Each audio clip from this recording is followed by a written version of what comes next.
আসসালামু আলাইকুম, আশা করি ভালো আছেন।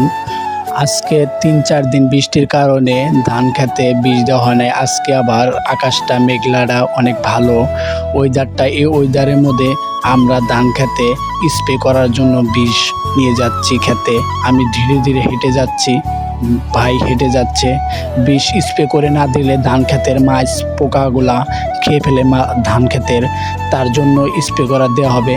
আর খেতে অনেক যদি পোকা আসে, স্প্রে করে এগুলা না দিলে ধান খেতে ধানের ফলনটা ভালো আসবে না।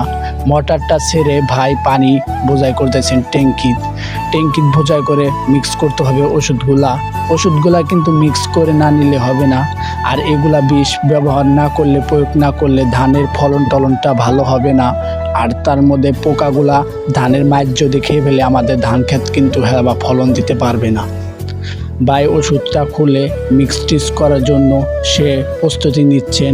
সে দাঁত দিয়ে কামড়িয়ে ওষুধের সাথে মিক্স করছেন, পানির সাথে। পানির পরিমাণ মেপে সে নিয়েছে। এখানে 3টা প্যাকেট সে ছিঁড়ে দিচ্ছে।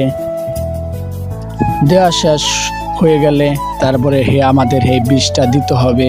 বিষটা ভাই বের করছে, বিষটা মুখা খুলে সে গুনে সুন্দরভাবে দেওয়ার জন্য পরীক্ষণ করছে। ওটা কিন্তু ছেঁড়া যাচ্ছে না দেখে ভাই কাঁচির ঠোঁট দিয়ে সেটা ছিঁড়ে দেওয়ার জন্য, পরীক্ষক করার জন্য। আর অবশ্যই আপনারা যদি ধান খেতে যদি বীজ দিয়ে থাকেন, আপনারা দিয়ে রাখবেন, পোকা জানি না ঢুকে। আর ধান খেতে যদি পোকা ঢুকে তাহলে কিন্তু ধানের ফলনটা ভালো হবে না। আর ওষুধটা আপনার পানির ছাড়ার লগে লগে দুধের মতো সাদা হয়ে গেছে। এটা দেখতে অনেক ভালো দেখা যায়।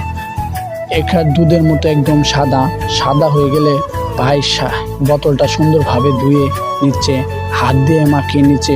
অনেক কিন্তু দুর্গন্ধ হয়, এটার জন্য আপনারা মাস্ক ব্যবহার করবেন।